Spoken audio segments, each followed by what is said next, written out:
E na realidade, quando eu nasci, não se comprava roupa para filho do meio. A roupa era comprada pro irmão mais velho, depois passava para a irmã, chegava no filho do meio, eu tinha que cuidar da roupa porque ia ter mais 2 irmãos que iam usar a roupa. E eu determinei que eu ia comprar minha roupa nova. E aí comprei minha roupa nova. E aí comecei a determinar que eu ia ter minhas coisas. E aí eu fui vendendo mais. Pitangui ficou pequeno para mim, eu fui para Belo Horizonte. Aí a galera foi ver o Rick no Extraordinário, mas eu vinha dando tapa na mesa há muito tempo. Chegou em 96, por exemplo, onde eu tive que... Eu trabalhava tanto em 96 que eu tive que optar entre trabalhar e estudar. Eu optei novamente por trabalhar, porque eu queria continuar comendo o suor do meu rosto. Foi outro tapa na mesa, que foi um rompimento com a sala de aula. Aí veio meu pai dar outro tapa na mesa em cima. Falou, peraí, meu parceiro, você está abandonando a sala de aula, mas o que transforma um ser humano em um ser humano melhor e maior é o conhecimento. Então meu pai deu um tapa na mesa em cima do tapa na mesa que eu dei. E falou comigo, você pode até ir trabalhar por sua conta, mas você vai ter que buscar conhecimento complementar.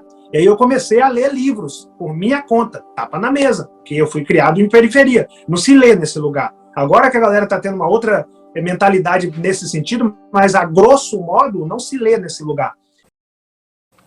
Comecei a comprar livro, por minha conta. Eu descobri aquelas lojas Sebo, livro usado, e comecei a comprar livro. Livro R$1. Eu falei, peraí, livro R$1? Então não é tão impossível assim ler, não. Aí vejo um livro na porta lá escrito A Arte da Guerra. Eu olhei, R$1, cara, R$1, não vou perder muita coisa, eu vou comprar esse livro, cara. Quando eu li aquele livro, eu falei, não tô acreditando que tem tudo isso em um livro. Aí comecei a me apaixonar pelo conhecimento, por buscar conhecimento. E nessa época eu vendia na rua, os caras que vendiam comigo falavam, cara, você pirou, irmão. Leitura, você tá doido, cara, você vende caqui. Você vende bijuteria no centro do Barreiro, que é uma região de Belo Horizonte. Você tá achando mesmo que leitura vai fazer diferença? Vai vender, irmão. E eu falava, cara, esses caras estão sortando, né?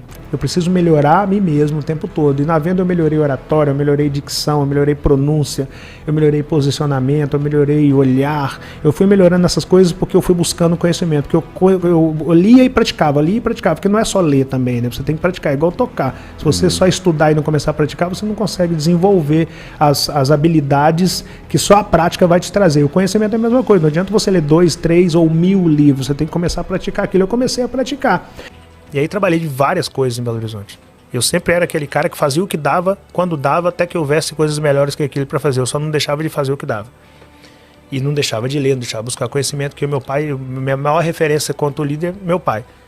E tudo que meu pai me falava eu queria fazer, porque se meu pai estava me falando que ele era bom para mim. Meu pai, a preocupação do meu pai era a nossa família. A preocupação dele era faltar ele e eu não ter conhecimento para tocar, para seguir aquele barco. Então eu levava a risco. Então eu lia muito. Apesar de ter nascido e sido criado no caos da miséria, estando morando ou em bairro carente de cidade pequena ou em periferia de cidade grande, meu pai não buscou filho em presídio, minhas irmãs não engravidaram na adolescência e todos comem do suor do seu rosto com dignidade e através da honestidade. E já é vitória pra caramba, claro, considerando o cenário que nós nascemos. Com certeza. Só que quando veio essa crise de 2016 para 2017, aí eu falei, cara, deu para mim nessa cidade. Vou para um lugar que eu consiga visualizar outras coisas. E aí me mudo para o Rio de Janeiro. Chego no Rio de Janeiro, aquela parada de ver o que dá para fazer. Aí chego no Rio, uma mochila nas costas, umidade um pouco avançada e a certeza que eu não tinha mais tempo para errar. Chego lá, Piabetá. Cara, Piabetá é longe. Piabetá é longe. Piabetá é Baixada Fluminense, Magé, Baixada Fluminense, Duque de Caxias, quase já em Petrópolis. 2 horas de Copacabana, não ia dar para ir para Copacabana. Eu comecei a vender bala no trem. Aí comecei a vender bala no trem, comecei a fazer alguns negócios no trem, comecei a render. Vale lembrar que eu cheguei no Rio sem dinheiro, eu tive que arrumar um dinheiro emprestado, R$10, foi o suficiente. Dona Roseli me emprestou R$10, eu comecei a vender bala no trem. Do trem, eu tive a curiosidade de vender água na praia. Só que você descobre quando você chega na praia que 40 graus não é garantia que você vai vender água. Porque tudo muda o cenário o tempo todo. Só que ali eu já tinha muita maturidade. Eu costumo brincar que na vida das pessoas, dos 15 aos 20 anos, o regente na nossa vida é a vontade. Você tem vontade de fazer várias coisas. Só que você ainda não tem coragem. Aí dos 20 aos 25, 30, o regente passa a ser a coragem. Você tem coragem de praticar suas vontades. Só que você quebra muita cara porque você só tem coragem e vontade, você não tem muito conhecimento. Então você faz várias coisas que hoje você não faria. Passou dos 30, começa o regente do discernimento, que você continua tendo coragem, continua tendo vontade, mas você já põe na balança se aquilo compensa ou não compensa. Sim. Então quando eu fui para Copacabana, quando eu fui para o Rio, eu já estava na fase do discernimento. Tinha várias coisas que eu tinha vontade, várias coisas que eu tinha coragem, mas a balança do compensa e não compensa, isso é para mim ou não é para mim, é o momento ou não é o momento, já era mais latente dentro do Rick. E aí eu fui pra praia para fazer o que dava, tendo vontade de trabalhar, tendo coragem de trabalhar e sabendo que aquilo compensava, que era o momento do Rick cuidar do Rick. E praticar tudo aquilo que ele tinha buscado de conhecimento durante uma caminhada, durante uma vida toda.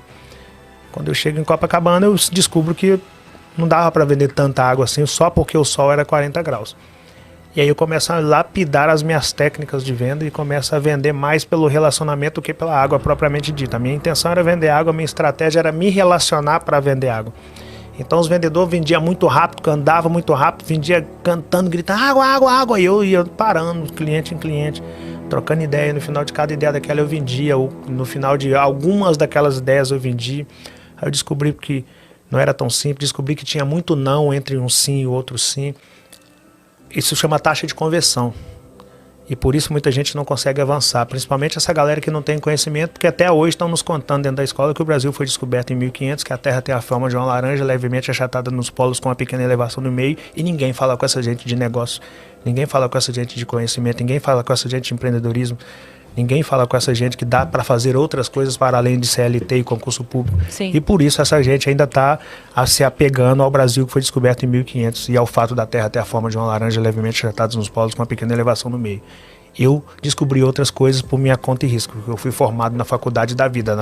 Essa escola formal eu tive que abandonar para colocar comida na mesa. E quando eu caí na faculdade da vida, ali eu tive que aprender na tora várias coisas que me possibilitou mudar meu hábito e meu hábito mudou meu resultado.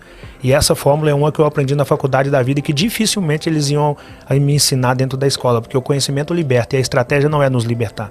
A estratégia é nos manter presos para que nós peguemos alguns diplomas e temos a impressão que estamos formados e paramos de buscar conhecimento. E aí nós estamos dentro de uma jaula, preso a um canudo que muitas das vezes não garante o seu sucesso. O que é taxa de conversão? É minha meta, vezes a quantidade de vezes que eu tenho que oferecer esse produto, ou seja, água. Eu oferecia 30 águas para vender uma. Eu tive que descobrir isso na tora, porque eu, com o tempo comecei a oferecer água, eu tenho, não vendia, eu tenho que contar quantos nãos eu estou tomando aqui. Aí comecei a contar e descobri que mais ou menos a cada 30 águas que eu vendia, que eu oferecia, eu vendia uma. A minha meta era vender 120 garrafas de água. Então são 30, eu multiplico 30 por 120, que vai dar 3.600. Como eu tomava 29 nãos a cada 30, eu multiplico 30 por 29, que são 3.480 nãos. 120 é a minha meta. 3.600 é a quantidade que eu tenho que oferecer e 3.480 é a quantidade de nãos que eu tenho que ganhar para vender 120 garrafas de água. Com o tempo eu descobri que não tem a ver com quantas águas que eu consigo vender. Tem a ver com quantos nãos eu consigo suportar até que eu consiga vender a minha meta. O mundo dos negócios não tem a ver com quantos sims você alcança, mas sim com quantos nãos você suporta. Quem entender que o mundo dos negócios é um jogo de quem suporta mais nãos, alcança o extraordinário. Quem achar que o mundo dos negócios é um jogo de quem consegue mais sim, fica pelo caminho.